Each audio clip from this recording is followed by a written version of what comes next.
यही जा ईश्वरी माया हाय हाय हाय हाय हाय हाय तनी को अतनी हे ने आओ ये है हा गलीज को एकरा एगो लड़का पैसा ले लेबा बबुआ गोबर घिचो रे बबुआ अतनी हे ने आओ ये है हा बबुआ गोबर घिचो ये है कि गांव नगर से बाहर जाके केहू गलीज से कहल हो ए गलीज तारा एगो लइका भइल बा तो गलीज बाहर से आई बारन घरे आ कहत बारन कि हम अपना छौरा के जौरे लिया जाई बाहर तो गलीज को कहतिया कि हम आसरा लगा के छौरा के जन्मवाली पोसली पलली त तू छौरे के काहे लिया जाई बजी हमरो के लिया चल एहे बात के दोनों पक्ष में झगड़ा लागल आ एहे बीच में हई बड़बड़िया कहत बाड़न कि छौरा हमार मुंह हमारा ए बड़बड़ी तू के हो के हई घिचड़वा में दावा कइले बाड़े रे छौरा हमार नो महाराज ए का गली को से तारो बियाह भइल रहे ना महाराज मारो गाड़ी के बाजा बजा के कि न्योता न्योती के रे अरे ना बाबा ना तब कैसे ताहर बेटा भइले बौला लेके जे हम कहतानी अच्छा सुनाओ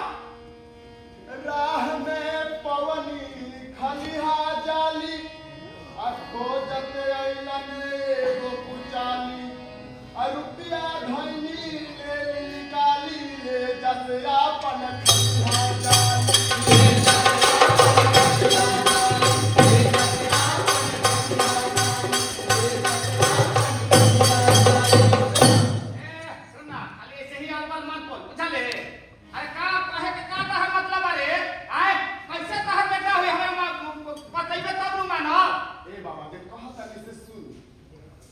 एक दिन हम रास्ता धइले जात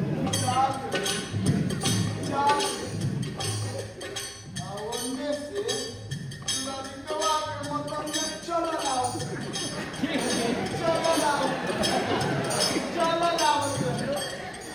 ओने बीच में हमरा से खाली गलती बात ना बोले रास्ता में गलती हो जाए तो सब बेटा हो जाइए कम सबूत बा ए बाबा लगत कि फिर तारा के सबूत देवे के पड़ी देबे ना बिना सबूत के मानब रे तरवा बैठ जाए हम सबूत दे देबा तनी अच्छा बैठ पड़ी हां तो ठीक बात है एकदम नियम कानून सब फैसला होई है ऐसे ना होई अरे राह में पवनी खलिहा जाली आ खोजत अइलन एगो पुचाली आ रुपया धइनी ले निकाली आ ले जसया अपन